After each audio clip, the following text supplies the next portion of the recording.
everyone, welcome back to my channel. നല്ല നാടൻ mutton കറി recipe ആയിട്ടാണ് ഞാനിന്ന് വന്നേക്കുന്നത്. വീഡിയോയിലേക്ക് പോകുന്നതിന് മുന്നേ നിങ്ങൾ ആദ്യമായിട്ടാണ് എൻ്റെ ചാനൽ കാണണമെങ്കിൽ ഒന്ന് സബ്സ്ക്രൈബ് ചെയ്യുക. തൊട്ടടുത്ത ബെല്ലൈക്കണിൽ ഓൾ എന്ന ഓപ്ഷൻ കൂടി എനേബിൾ ചെയ്യണം കേട്ടോ. ഞാനപ്പോൾ 1/2 കിലോ മട്ടൻ കഴുകി വൃത്തിയാക്കി എടുത്ത് വെച്ചിട്ടുണ്ട്. ഇനി നമുക്കിതിലേക്ക് മസാലപ്പൊടികളൊക്കെ ആഡ് ചെയ്ത് വേവിച്ചെടുക്കണം. അതിനായിട്ട് 1/4 ടീസ്പൂൺ മഞ്ഞൾപ്പൊടി, 1 ടീസ്പൂൺ മുളക് പൊടി, നിങ്ങളുടെ എരിവിനനുസരിച്ച് ഇത് കൂട്ടാം കേട്ടോ. 1 ടേബിൾ സ്പൂൺ മല്ലിപ്പൊടി,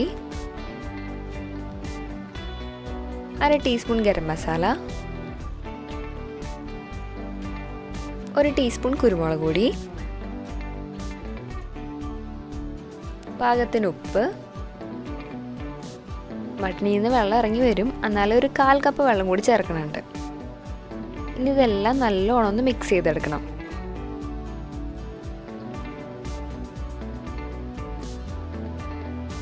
നല്ലോണം മിക്സ് ചെയ്തെടുത്തിട്ടുണ്ട്. ഇനി നമുക്കിത് അടുപ്പിൽ വെച്ച് 2 വിസിൽ വരെ നമുക്ക് വേവിക്കാം. വേവിൽ വ്യത്യാസം ഉണ്ടാകും, അതുകൊണ്ട് 2 വിസിൽ കഴിയുമ്പോഴേക്കും ഒന്ന് തുറന്ന് നോക്കി അതനുസരിച്ച് ബാക്കി വേവിക്കാം. ആ സമയത്ത് മസാലയ്ക്ക് വേണ്ടിയുള്ള സാധനങ്ങളൊക്കെ നമുക്ക് അരിഞ്ഞെടുക്കാം. അപ്പോൾ അതിനായിട്ട് 15 ചെറിയ ഉള്ളി ചെറുതായിട്ട് അരിഞ്ഞെടുത്തിട്ടുണ്ട്, 2 ചെറിയ തക്കാളി, ഒരിടത്തരം സവാള, അപ്പോൾ ഒരുപാട് സവാള വേണ്ട, മധുരിക്കും, പിന്നെ പച്ചമുളകും കറിവേപ്പിലയും.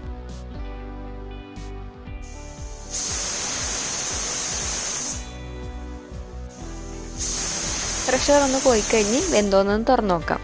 അപ്പോഴേക്ക് നമുക്ക് മസാല റെഡിയാക്കാം. അപ്പോൾ അതിനായിട്ട് ഞാൻ വെളിച്ചെണ്ണ ഒഴിച്ചിട്ടുണ്ട്, ഒരു 3 ടേബിൾ സ്പൂൺ.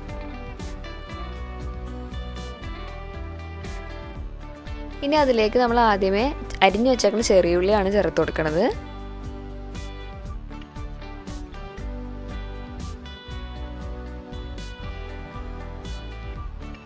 അതൊന്ന് നല്ലോണം വഴറ്റി കിട്ടണം.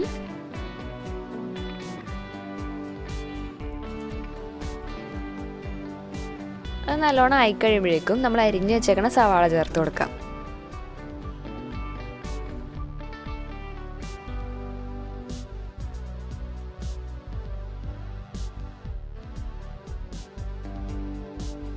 നമുക്ക് പെട്ടെന്ന് വഴറ്റി കിട്ടാൻ വേണ്ടി അല്പം ഉപ്പ് ചേർത്ത് കൊടുക്കാം. ഇതേപോലെ ചെറിയ ടിപ്സിൻ്റെയൊക്കെ ഒരു വീഡിയോ ഞാൻ ചെയ്തിട്ടുണ്ടായിരുന്നു, അത് കാണാത്തവർ അതൊന്ന് പോയി കാണണേ, ഞാൻ മുകളിൽ കൊടുത്തേക്കാം. അത് നല്ലോണം ഒന്ന് ആയിക്കഴിയുമ്പോഴേക്കും 2 ടേബിൾ സ്പൂൺ ഇഞ്ചി വെളുത്തുള്ളി പേസ്റ്റ് ചേർത്ത് കൊടുക്കാം.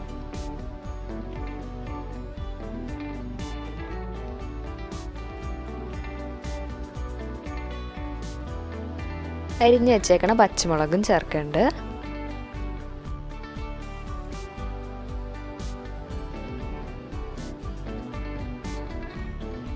രണ്ട് തണ്ട് കറിവേപ്പില. ഇനി നമുക്കിതിലേക്ക് 1/4 ടീസ്പൂൺ മഞ്ഞൾപ്പൊടി, 2 ടീസ്പൂൺ മല്ലിപ്പൊടി, 1 സ്പൂൺ മുളക് പൊടി, 1 ടീസ്പൂൺ കുരുമുളക് പൊടി എല്ലാം ചേർത്ത് നല്ലോണം ഒന്ന് യോജിപ്പിക്കാം.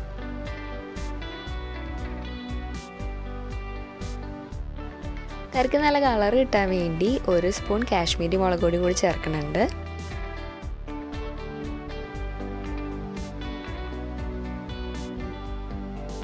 എല്ലാം നല്ലോണം യോജിച്ച ശേഷം നമ്മൾ അരിഞ്ഞു വെച്ചേക്കണ തക്കാളിയും കൂടി ചേർക്കാം. തക്കാളിയും കൂടി നല്ലോണം ഒന്ന് വഴറ്റി കിട്ടണം.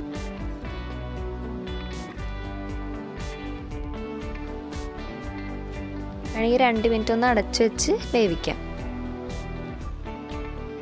ഇപ്പോൾ നല്ലോണം ഒന്ന് ഉടഞ്ഞ് കിട്ടിയിട്ടുണ്ട്, തക്കാളിയൊക്കെ നല്ലോണം വെന്ത്.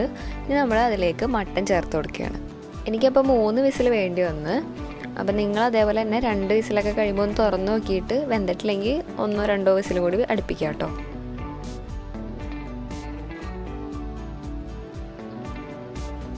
ഇനി ഒരു 5-10 മിനിറ്റ് ഒന്ന് ലോ ഫ്ലെയിമിലിടാം.